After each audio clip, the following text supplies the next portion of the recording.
Part 20.4 Surah Taha, Assalamu alaikum. Welcome back to Sufi Essence with Hammad Syed. The spiritual journey is a continuous process of receiving and responding to divine signs. In the last chapter of our exploration, we witnessed Prophet Moses, peace be upon him, at the precipice of his destiny, having been called by the divine, commanded to shed his earthly attachments, and chosen for an unparalleled mission. The conversation at the sacred valley of Tuwa established the fundamental tenets of faith, Allah's oneness, the purpose of worship, and the reality of the final reckoning. With this foundation laid, the divine communication now shifts from theological pronouncements to the practical and miraculous. The upcoming verses detail the beginning of Moses' training, a process through which Allah prepares his chosen prophet for the immense task ahead. This training is not just a series of lessons. It is a profound transformation of character, a demonstration of divine power, and a cultivation of unwavering faith. The story is a timeless lesson for every soul, that the path of the righteous is one of continuous effort against internal and external opposition, and that our greatest tools are not what we possess, but what we receive from Allah's inexhaustible grace. The divine narrative now introduces a powerful warning, a moment of profound spiritual wisdom that transcends the historical context and speaks directly to every human being. Following this, the verses transition into a fascinating and intimate exchange about a simple staff, an ordinary object that is about to become a vessel for the miraculous. This sequence of events teaches us that our most mundane possessions and habits can be elevated to a divine purpose when they are surrendered to the will of Ahriman. The Sufi understands this to be the very essence of spiritual alchemy, the transformation of the ordinary into the extraordinary, the profane into the sacred. It is a lesson in trusting the divine process and recognizing that true power lies not in the object itself, but in the command that activates its latent potential. Kanzel Iman Quran. Taha, 2016-20. So do not let him who does not believe in it and follows his own desire turn you away from it, for you will be ruined. And what is that in your right hand, O Musa? He said, This is my staff. I lean upon it, and I bring down leaves for my sheep with it, and it has other benefits for me. He said, Cast it down, O Musa. So he cast it down, and all of a sudden, it was a serpent running swiftly. The first of these verses, so do not let him who does not believe in it and follows his own desire turn you away from it, for you will be ruined, is a powerful and direct warning. The id here refers to the faith and the divine message that Moses, peace be upon him, is about to receive, which culminates in the reality of the Day of Judgment. The verse speaks of two types of opposition that every person of faith will face. External opposition from those who do not believe, and more insidiously, internal opposition from those who follow their own desire. The latter is a deeply spiritual warning. The him who follows his desire could be an external person, a symbolic representation of the lower self, the nafs, that whispers to us and tries to turn us away from the truth. The nafs is a master of deception, using logic, comfort, and worldly pleasures to rationalize our spiritual neglect. The warning is stark. To be turned away from the divine path by such influences will lead to ruin, not just in the hereafter, but also in this life. This ruin is a spiritual decay, a loss of purpose, and an emptying of the soul. The Sufi knows this struggle intimately. The path is an ongoing battle against the inner desires and the external temptations that threaten to pull the pleasure away from Allah's remembrance. This verse is a stern yet compassionate reminder of the vigilance required to maintain steadfastness on the path of truth. The divine conversation then takes a sudden, captivating turn with the verse, And what is that in your right hand, O Musa? This is a seemingly simple question, almost rhetorical, yet it is laden with profound spiritual meaning. The question from the Creator to his creature serves multiple purposes.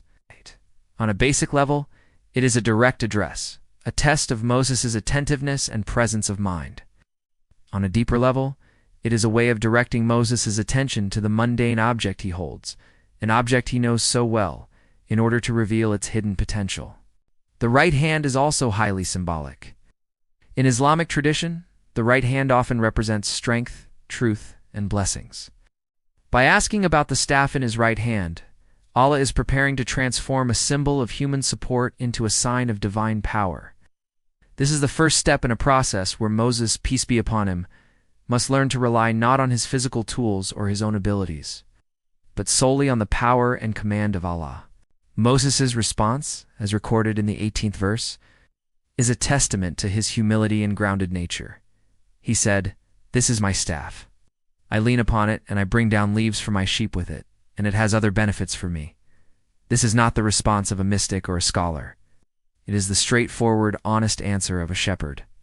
Moses, peace be upon him, lists the simple, practical, and everyday functions of his staff. He uses it for support when walking, for gathering food for his flock, and for other undefined uses. This mundane description stands in stark contrast to the majestic setting and the divine presence. The beauty of this response lies in its utter sincerity and lack of pretension. It shows that Moses, peace be upon him, has not yet grasped the higher spiritual reality of the object he holds. He sees it only for its worldly utility. For the Sufi, this is a beautiful lesson.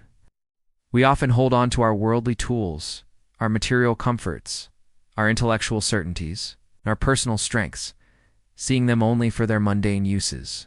Allah, in His boundless wisdom, asks us to present these tools so that He may reveal their true spiritual potential, or to show us that our ultimate reliance should be on Him alone. The turning point arrives in the 19th verse with the simple yet powerful command. He said, "Cast it down, O Musa."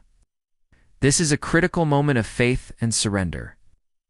Moses, peace be upon him, is commanded to cast away the very object he just described as his support and his tool for survival. This command is a test of his trust in Allah's word. It is a moment where he must abandon his reliance on the known, the familiar, and the physical, and surrender to the unknown will of the divine. This act of casting down is a metaphor for letting go of our own perceived support systems, our intellect, our wealth, our social standing, and placing our complete reliance to tawakkul on Allah. The Sufi on the path of fana must continuously cast down their ego and their worldly attachments, for only by letting go can they make space for the divine to manifest its power. True spiritual growth often requires us to abandon our comfort zones and to walk forward in a state of complete reliance on Allah, even when we do not know what the outcome will be. The result of this act of faith is revealed in the 20th verse. So he cast it down, and all of a sudden it was a serpent running swiftly. This is the miracle. The staff, which was a symbol of human reliance and earthly utility, transforms instantly into a powerful, living serpent. The use of the phrase, all of a sudden, Aidan Haya, emphasizes the instantaneous and miraculous nature of the transformation. The staff is not merely an inert object. It is imbued with a spiritual reality that Allah alone can activate. The serpent, a creature often associated with danger and power, becomes a direct sign of Allah's might, a sign intended to terrify and humble the tyrannical Pharaoh. For Moses, peace be upon him, this was the first tangible proof of his prophethood, an assurance that the divine was indeed with him and would empower him for the mission ahead. The transformation of a staff into a serpent is also a powerful metaphor in the Sufi tradition. It represents the divine power to transform the lower self, the nafs, which can be likened to a serpent in its cunning and worldly desires. The spiritual journey, guided by divine will, has the power to tame and transform the most rebellious parts of our being, turning what was once a source of danger into a sign of strength and guidance. These verses provide a profound insight into the beginning of a prophetic mission. They teach us that divine guidance often comes through ordinary objects and that our deepest reliance must be on Allah alone. They serve as a timeless lesson in the importance of faith, humility, and the willingness to let go of our perceived supports to witness the boundless power and grace of the Creator. It is a call to all of us to cast down our own staves and witness the miracles that Allah is ready to reveal in our lives. Hadith, the Prophet Muhammad, peace be upon him, taught, "If you were to rely on Allah with the reliance due to Him, He would provide for you just as He provides for the birds. They leave their nests in the morning with empty stomachs and return in the evening with full stomachs." Tirmidhi Hadith 2344. This profound hadith beautifully complements the verses we have explored. Just as Moses, peace be upon him, was commanded to cast down his staff, his symbol of reliance, and was shown a greater power, this hadith teaches us to abandon our reliance on worldly means alone and place our trust tawakkul completely in Allah. The birds with no storehouses or plans trust in Allah's provision and are provided for. Similarly, when we surrender our perceived sources of power and support to Allah, He provides for us in ways we could never have imagined, transforming our most basic tools into vehicles for His will. Let us now supplicate, drawing from the profound lessons of these verses, as asking Allah to grant us a deeper understanding and to guide our every step.